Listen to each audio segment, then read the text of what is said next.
¿Cómo sigue avanzando la situación en Venezuela? La lucha que tienen también para recuperar derechos y libertades que tenían antes de los últimos episodios que hemos visto ya en muchísimos años. ¿Qué similitudes pueden haber desde ese escenario a nuestro país? Son algunos de los temas que vamos a abordar junto a Leopoldo López, activista por la libertad. Está en nuestro país, vino a dar unas tablas académicas en las universidades, Universidad del Desarrollo y la Universidad Adolfo Ibáñez sobre democracia y libertad. Leopoldo, ¿cómo está? Muy buenas tardes.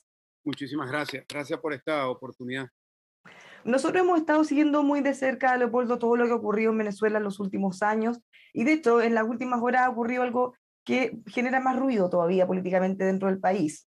Julio Borges renunció a su cargo como canciller e incluso pidió, bastante más allá, que se suprima el gobierno de Guaidó.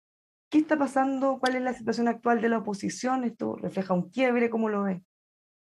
Mira, yo no creo que refleja un quiebre, es una posición personal que ni siquiera la acompaña su propia organización política y creo que tiene que ver con una durísima realidad que nosotros estamos viviendo en Venezuela, que es que la dictadura ha utilizado el chantaje, la presión para buscar divisiones dentro de los sectores democráticos.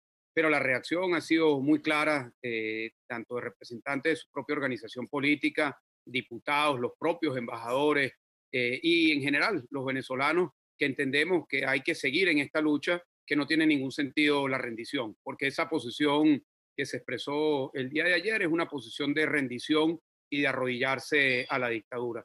Y es complejo este proceso que nosotros hemos vivido, es muy complejo y en estos momentos nosotros tenemos que enfrentar una estrategia que ha venido desarrollando la dictadura, que es buscar socavarnos desde adentro con las estrategias de Pablo Escobar, plata o plomo, te soborno o te reprimo.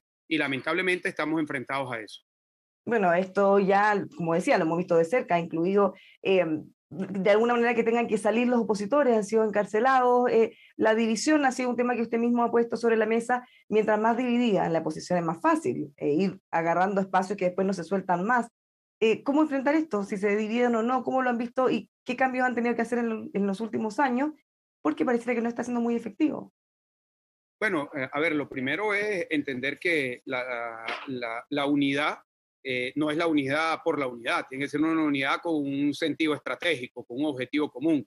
Si unos plantean ir a un rumbo y otros plantean ir a otro, y te pongo un ejemplo, si unos plantean mantener una convivencia con la dictadura por su propia comodidad y otros planteamos la necesidad de salir de la dictadura, allí no hay unidad posible. Ahora, la unidad que nosotros estamos procurando construir y que estoy seguro que se va a mantener muy sólida, es la unidad de todas aquellas personas, organizaciones, movimientos que están dispuestos a luchar para la salida de la dictadura. Y ahí sí hay que separar la paja del trigo, ahí sí hay que poner a unos de un lado y a otros del otro, porque es muy evidente que la dictadura tiene una estrategia, insisto, de profundizar la división. ¿Tienen temor de que finalmente les pueda ocurrir lo mismo que en Cuba y no poder sacarlos más? Porque ya llevan bastante tiempo y pareciera que cada vez van afirmando más espacios. Millones de venezolanos han salido del país, la oposición, los líderes opositores, muchos o están muy debilitados, han sido encarcelados, han tenido que abandonar el país. Poco a poco van avanzando esos espacios. ¿Tienen temor de que nunca puedan retroceder? Bueno, mira, eso es la característica de la lucha que tenemos. Nosotros no solamente estamos enfrentando una dictadura, sino una dictadura criminal, una dictadura que tiene vínculos con el cartel de Sinaloa, con el narcotráfico colombiano, con la FARC, con el ELN, con grupos irregulares y crimen organizado interno e internacional. No es fácil la lucha que nos ha tocado a nosotros. Nos ha tocado enfrentar la cárcel, la represión, incluso la pérdida de vidas de compañeros y el exilio de miles de personas, de millones de venezolanos, pero de miles de activistas políticos. Y tenemos que seguir en esta lucha. Nosotros lo que no podemos es rendirnos. La única opción que no tenemos es la de arrodillarnos ante la dictadura. Y yo estoy seguro que vamos a lograr la libertad. Yo estoy seguro que vamos a lograr conquistar la libertad y la democracia, así como se logró en Chile en su momento, así como se logró en muchos países que estuvieron enfrentados a sistemas totalitarios, represivos, y que se pensaba que era imposible que se pudiese dar el cambio. Te pongo el ejemplo del bloque soviético. En el año 89 nadie pensaba que iba a caer el muro de Berlín y que iba a caer el bloque soviético. Y ocurrió. y yo estoy seguro que eso va a ocurrir en Venezuela. Y tú me preguntas, nuestra prioridad, la libertad, esa es nuestra prioridad. Bueno, ustedes, por supuesto, asimismo como ocurrió en Chile y en todas las dictaduras, procesos similares, salen al extranjero a buscar ayuda. Nosotros también tuvimos una participación media bullada, criticar la forma como se realizó, pero ¿cómo han visto ustedes que ha ido evolucionando eso? El rol de la comunidad internacional y cuánto los pueden ayudar. Bueno, mira, durante muchos años hubo una complicidad silenciosa por parte de los países de la región y del mundo con respecto a lo que ocurría en Venezuela. Durante muchos años nosotros alertábamos lo que estaba ocurriendo y nos decían que estábamos exagerando, que estamos representando intereses restauradores, cuando en mi caso personal y muchos de nosotros jamás habíamos estado en funciones de gobierno y de política hasta que nos presentamos en el año 2000 y hubo esa mirada fría hacia lo que ocurría en Venezuela. Muchas veces incluso por intereses políticos o incluso hasta intereses económicos. Hoy en día eso ha cambiado. Hay una claridad de que en Venezuela hay una dictadura, de que en Venezuela no se puede hablar ya de democracia y ha habido un aporte importante en la lucha por parte de los países de la región y del mundo libre. Pero no es verdad que Maduro está aislado. Mucha gente dice, bueno, Maduro está aislado del mundo libre, pero la realidad es que Maduro tiene un apoyo muy importante por parte de los países autoritarios que representan para mí la primera razón de sustento de su dictadura. Me refiero a países poderosos como China, Rusia, Turquía, Irán, Cuba, que le dan un apoyo a la dictadura de Maduro que es muy superior al apoyo que nosotros recibimos por parte de los países democráticos. Nosotros recibimos y agradecemos el apoyo diplomático, el apoyo político, pero el apoyo que recibe Maduro se traduce en equipamiento militar, personal militar, blanqueamiento de capitales, extracción de oro, de petróleo, de inteligencia de todo tipo. Es decir, no hay comparación con el tipo de apoyo que recibe la dictadura con el apoyo que recibimos nosotros. Y tenemos que seguir alertando sobre esta realidad. Leopoldo, a propósito de esa alerta, en base a lo que ustedes han vivido y cómo poco a poco fue evolucionando, porque esto no es una cosa que se implantó de un día para otro, ¿cómo ven la situación de Chile actualmente? Mira, yo lamentablemente tengo que decirlo con mucha responsabilidad, que yo veo muchas similitudes con lo que ocurrió en Venezuela hace 20 años, cuando se presentó una asamblea constituyente como la solución para todos los problemas. La constituyente venía a solucionar el problema de la vivienda, de la integración, de la desigualdad, de la economía, del agua potable, de la pobreza, de absolutamente todos los temas. Y realmente la constituyente fue un caballo de Troya para socavar la democracia desde adentro, para reventar las instituciones, el Estado de Derecho, la composición de las instituciones. Luego de aprobada la constituyente, Chávez en su momento logró tener a todos los poderes públicos arrodillados. Y eso fue muy temprano en el proceso que nos tocó vivir. Logró tener una Corte Suprema que lo respaldaba, un fiscal que había sido su abogado, un contralor que había estado en su comando político, un tribunal electoral, un Consejo Nacional Electoral que era de su equipo de estrategia política, y eso, por supuesto, ya instalado, pues impidió que existieran los resortes propios de una democracia, de la autonomía de los poderes públicos, del Estado de Derecho. Y yo creo que eso es un modelo que está allí y veo las similitudes con lo que está ocurriendo en Chile. También a mí me parece que es muy parecido la reacción de algunos sectores que dicen, bueno, eso no puede ocurrir acá. Aquí Chile no será Venezuela. Y eso es lo mismo que decíamos nosotros. Venezuela no será Cuba. Y decíamos y lo argumentábamos. Venezuela no será Cuba porque tenemos una clase media fuerte, porque tenemos instituciones, porque es un país democrático, porque tenemos un ejército institucional, porque tenemos a PDVSA, porque somos un país dentro del continente americano. Eso no va a pasar. Y hoy, lamentablemente, tenemos que decir que estamos peor que Cuba. Yo sí creo que, y esto lo digo responsablemente, que esa amenaza está latente, está allí. Maduro representa un proyecto continental, un proyecto en el que han habido apoyo a grupos políticos de otros países, incluyendo apoyos muy claros que se le han dado a grupos políticos acá en Chile. Hay un video que circula siempre en redes sociales y lo van reflotando cada cierto tiempo del presidente Hugo Chávez, que justamente él dice inicialmente, esto hace mucho tiempo, que ellos no querían implantar, no querían ser comunistas, no iban a implantar el comunismo en Venezuela, que de alguna manera se mitigaran todos esos miedos. ¿Qué pasó después? Bueno, pasó después que se quitó la careta. Es decir, cuando nosotros tenemos que entender que esto es democracia desde adentro y que utilizan los procesos electorales para conquistar el poder, pero lo hacen con un proyecto autoritario, con un proyecto de dominación y de reventar la democracia desde adentro. Y eso fue lo que ocurrió en Venezuela.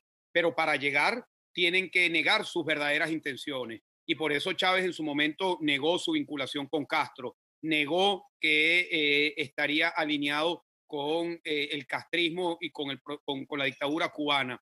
Incluso llegó a decir que en Cuba había una dictadura y que nunca habría una relación con Cuba. A los meses de haber sido electo, ya Fidel Castro estaba caminando las calles de Venezuela abrazado de Chávez y en cortos meses ya había un desembarco de miles de funcionarios cubanos que tomaron control de sectores estratégicos de la administración pública en Venezuela. Evidentemente, si el primer paso es llegar y para llegar hay que vestirse de oveja, pues se visten de oveja quienes son los candidatos que están buscando convencer, pero realmente lo que están buscando es engañar a parte del electorado. Y esto ocurrió en nuestro país, y esto lo estoy hablando con mucha propiedad porque fue lo que ocurrió en Venezuela. En el caso de la Asamblea Constituyente venezolana, en el caso nuestro, en nuestro propio proceso, había muchas aprensiones de que pudiéramos terminar en una situación similar como la que viven ustedes o Bolivia eventualmente, por lo que se trató de poner un coto inicialmente en la reforma. No es una Asamblea Nacional Constituyente como la conocemos tradicionalmente, sino más bien un proceso más acotado en que no pueden hacer cualquier cosa, no pueden cambiarlo todo, no pueden pasar por encima de otros poderes. ¿Qué tan importante fue haber tomado esa precaución para evitar quizá terminar como han terminado en otros lados?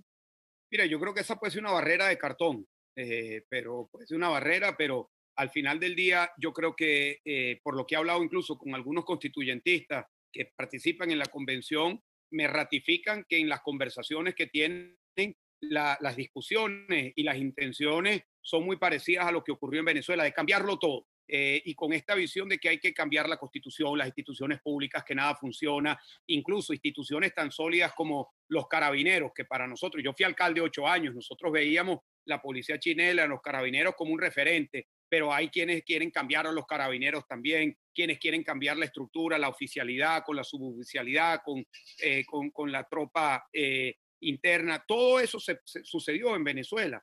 Y yo creo que lo importante es que exista claridad de cuáles son las intenciones que hay detrás de un proyecto de este tipo. Al final, la decisión está en las manos de los chilenos, que tendrán que votar en unos próximos días para tomar la mejor decisión. Y yo creo, y lo más responsable que yo podría decir, es que cuiden su democracia. Es decir, Chile es un país que ha sido referente para el resto de América Latina, el país que despuntaba, el país del crecimiento, el país de las oportunidades, con sus problemas, por supuesto, con problemas serios en el tema de las oportunidades, de la educación, de las frustraciones con respecto al sistema educativo, al sistema de pensiones. Pero te digo algo, el sistema educativo, el sistema de pensiones, con todas las dificultades que puedan estar enfrentando, está a años luz de lo que sucede en otros países de América Latina. Y cuidado, y el remedio es peor que la enfermedad. Y Venezuela en su momento también fue el referente para América Latina como democracia, como economía, como prosperidad. Los latinoamericanos iban a Venezuela y se quedaban asombrados con las autopistas, la infraestructura, las universidades, las oportunidades que habían. Y hoy en día, lamentablemente, estamos en un nivel de pobreza que está por debajo de Haití. Eso no lo digo yo, eso lo dice el Fondo Monetario Internacional, lo dice la CEPAL. Y esto es una realidad que negamos durante mucho tiempo, que dijimos, eso no va a pasar en nuestro país y terminó pasando. Por eso nosotros creemos que es muy importante ver con mucha responsabilidad lo que está ocurriendo en estos procesos de transformación y de venta de espejismos que se están dando en otras partes de América Latina. Usted decía que Venezuela había sido un referente, que todos lo miraban justamente por el progreso económico, por la buena situación. ¿Qué le parece como venezolano también pensar que hoy nuevamente sí se han transformado en un referente para muchos países, algunos acusando campaña del terror, otros advirtiendo de los riesgos que pueden haber o no, pero en lo concreto, en nuestro caso, por ejemplo, se habla un temor a convertirnos en Chilezuela. Y lo mismo ha ocurrido en otros países de la región también. Pero es que yo no creo que es una campaña, yo creo que es la realidad. Y te digo, la manera de responder a eso es que pregúntenle a los venezolanos. Es decir, ¿por qué los venezolanos están aquí? Están aquí porque están huyendo de nuestro país. La inmensa mayoría, si no prácticamente la totalidad de venezolanos que están en Chile, en Colombia, en Perú, en Ecuador, en Centroamérica, en Europa, en Estados Unidos, si les das la oportunidad de poderse haber quedado en Venezuela o de salir, se hubiesen quedado en Venezuela, pero fueron expulsados de nuestro país buscando oportunidades porque no tenían oportunidades de empleo, no podían curar a sus enfermos, no podían comer 3 veces al día, no tenían garantías políticas, eran perseguidos. Eso es una realidad. Por eso yo te diría que en lugar de simplemente creer lo que nosotros estamos diciendo, yo le diría a los chilenos que le pregunten a los venezolanos sobre por qué están aquí, que les pregunten a ellos personalmente. Cada venezolano que está aquí en Chile es un testimonio personal de por qué se tuvieron que ir. Muchos de ellos votaron por Chávez en su momento o votaron por Maduro. Hoy están profundamente arrepentidos, se sienten engañados, sienten que lo que se les vendió fue un espejismo y fue un caballo de Troya para poder simplemente mantenerse en el poder y darle privilegios a una pequeña casta que hoy mantiene el poder a costa del dolor profundo y de la tragedia humanitaria que se está viviendo en nuestro país. Usted ha dicho que ve en el candidato Gabriel Boric algunas similitudes o riesgos que hay que tener en alerta. ¿Qué cosas en concreto usted ve que le preocupan? Bueno, lo primero es que son parte del mismo proyecto político, son parte del Foro de Sao Paulo, del Grupo de Puebla, esos son hechos reales, eso está allí, ese es un grupo político que tiene un proyecto muy claro, que es de buscar el poder, mantenerse en el poder. Por otro lado, yo he leído las opiniones que ha tenido sobre Maduro, él ha respaldado y está, es público, está en sus líneas de las redes sociales, ha respaldado a Nicolás Maduro en el pasado. Y al igual que Chávez en su momento negaba a Castro, siento que en estos momentos de manera táctica también está negando a Maduro, pero que en el fondo hay una afinidad. Son parte del mismo bloque político del Grupo de Puebla, son parte del mismo bloque político del Foro de Sao Paulo y son parte de la misma afinidad del Partido Comunista. Yo he escuchado al Partido Comunista decir que el programa de gobierno es el programa de gobierno de ellos y que es un programa de gobierno que no va a cambiar. Y creo que allí hay muchas similitudes con lo que ocurrió en Venezuela, sobre todo de lo que era tratar de presentarse como algo que realmente no eran antes del proceso electoral. Mirándolo en la otra vereda, ¿cómo ve usted el otro candidato, José Antonio Kast, tan duro o con un discurso tan firme en base a la migración, siendo Venezuela uno de los países en donde millones de personas han salido y parte bien importante están en nuestro país también? Me Mira, yo imagino que espero tiene el corazón medio dividido, ¿o no? no, por supuesto que sí. Es decir, aquí, por supuesto que para nosotros es muy importante el tema migratorio y parte de los encuentros que he tenido ha sido con venezolanos que han venido sufriendo y algunos otros trabajando y pensando sobre distintas propuestas que se puedan hacer con respecto al tema migratorio y así las vamos a hacer y hemos desarrollado una estrategia para insistir en buscar mecanismos que permitan la integración de los venezolanos acá en Chile. Y ponemos como referente lo que ha sucedido en Colombia, que es el país más afectado por la migración venezolana, por ser país fronterizo, que le ha dado un estatus legal a más de 1,5 millones de venezolanos, buscando que la integración sea una integración productiva, estable, fluida, que no sea conflictiva, porque la migración es una realidad, eso es como el agua, si tú le cierras un cauce, busca encauzarse por otro camino, y si se encauza por un camino de la ilegalidad, es muy probable que la migración termine siendo una migración que genere más problemas de lo que podría generar si se hace por el camino de la integración productiva y legal. Y por eso esa ha sido nuestra posición. Hay temor, usted que ha podido conversar con muchos venezolanos, por un lado, de volver a vivir lo que ya vivieron y por lo que tuvieron que arrancar prácticamente de su país, y por el otro lado, que eventualmente se tomen políticas migratorias que puedan ser complejas, que les dificulten más venir o eventualmente regularizar sus situaciones. Todavía tienen harta familia en Venezuela. No, no, sin duda alguna son temas muy complejos. De hecho, he hablado con algunos venezolanos que me dicen, oye, nuevamente a lo mejor vamos a tener que vernos forzados a emigrar de nuestro país. Y nosotros estos testimonios los escuchábamos de los cubanos hace 20 años y pensábamos que estaban exagerando, pero hoy lo vemos hoy lo vemos realmente con terror. Es decir, porque ya el trauma que hemos tenido que vivir los venezolanos que han sido expropiados, que les quitaron su propiedad, sus oportunidades, que empobrecieron tremendamente, que sus ahorros se evaporaron completamente, que fueron reprimidos, perseguidos, los botaron de sus empleos. Es decir, es un trauma lo que nosotros hemos vivido en Venezuela y es realmente impactante escuchar algunos testimonios que dicen, bueno, si aquí esto empieza a transitar el camino que transitamos en Venezuela, tendremos que buscar otro país para irnos. Bueno, usted está en nuestro país, ya lo decíamos antes, a dar varias charlas a propósito de democracia y libertad, una lucha que llevan hace bastantes años.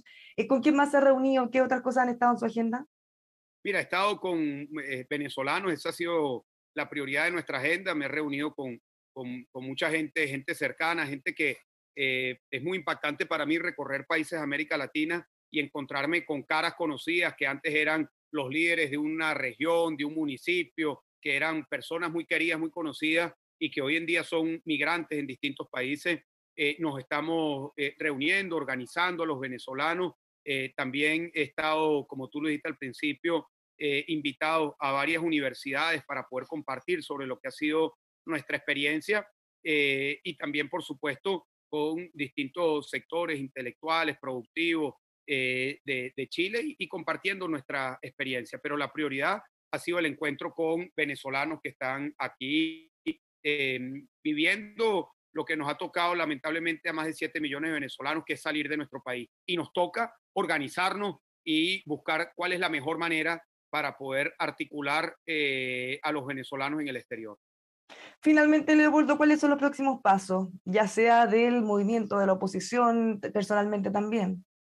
Mira, los próximos pasos para nosotros es seguir recorriendo el difícil camino de buscar conquistar la libertad. No ha sido fácil, pero nosotros nos hemos mantenido y nos vamos a mantener en esta lucha hasta que logremos una elección parlamentaria y presidencial libre, justa y verificable y que nos permita a nosotros transitar de la dictadura criminal a la que hoy está sometido nuestro país a una democracia. Sabemos que la recuperación de la democracia, del bienestar, de la prosperidad, de las oportunidades, tomará mucho tiempo, pero el primer paso para todo lo demás es conquistar la libertad. Esa es nuestra meta, esa es nuestra vida, a lo que le dedicamos todo nuestro esfuerzo. Una última cosa a propósito de eso, porque incluso recuperando la democracia o la libertad, económicamente van a tener muchos problemas. Es un país tremendamente rico, pero que se ha destruido prácticamente la matriz productiva. ¿Cómo recuperar eso? ¿Cómo lo hace también el gobierno actual para, de alguna manera, ir zafando todos estos problemas que los han ido empobreciendo cada vez más, pese a tener las tremendas reservas de petróleo, por ejemplo? Mira, es un desafío gigantesco. Como sabes y lo estás diciendo, Venezuela es un país principalmente petrolero, pero se ha destruido la industria petrolera en el país. Y te doy algunas cifras. Cuando llega Chávez se están produciendo 3.7 millones de barriles. Hoy en día se están produciendo menos de 500.000 barriles. Habían una deuda de la empresa petrolera de 3.000 millones. Hoy en día la deuda es más de 60.000 millones. Pero además de la destrucción del sector petrolero, el mundo se está encaminando hacia las energías renovables. Entonces es evidente que el tiempo a futuro de las energías de hidrocarburos es finito y cada vez va a estar más restringida la posibilidad de desarrollar a nuestro país desde los hidrocarburos. Entonces nos tenemos que repensar profundamente desde el modelo económico. Se ha hablado mucho en Venezuela de la necesidad de diversificar durante los últimos 50 años, pero eso nunca se ha hecho. Hoy es una necesidad ya impuesta por las realidades, pero estoy convencido que una vez conquistada la libertad, tanto hemos sufrido los venezolanos y tanto vamos a querer recuperar a nuestro país que vamos a lograr inyectarle emprendimiento, creatividad, capital, esfuerzos, conexiones y mucho de lo que va a tener que ver con la recuperación de nuestro país va a ser el aporte de los venezolanos que han salido a países como Chile, como Colombia, Estados Unidos, Europa y que van a poder aportar la creatividad, los contactos, los ejemplos de otros países para poder recuperar nuestra economía. Leopoldo, muchas gracias por haber conversado con nosotros, pues que les vaya muy bien. Muchísimas gracias a ti, a toda tu audiencia y bueno, éxito a los chilenos. Cuiden su democracia, cuiden este gran país que tienen. Les deseo todo lo mejor. Muchas gracias, pues igualmente. Los dejamos a todos invitados a seguir junto a nosotros reflexionando los temas que están moviendo el mundo aquí en emol.com.